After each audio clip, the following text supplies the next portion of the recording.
When writing a lowercase letter in cursive style, always start on the bottom line.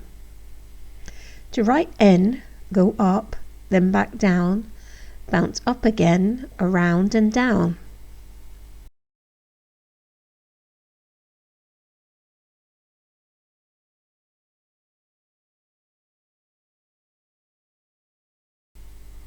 Now let's see how it looks in a word.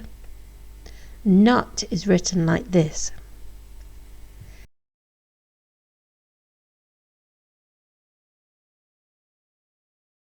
Sing is written like this.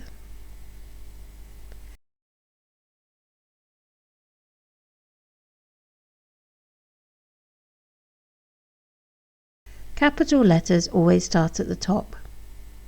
To write capital N, draw a line down, then from the top again, go down to the right and straight back up.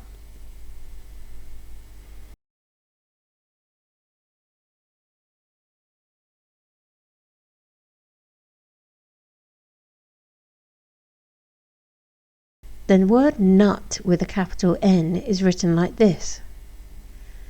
Capital letters never join with the rest of the word.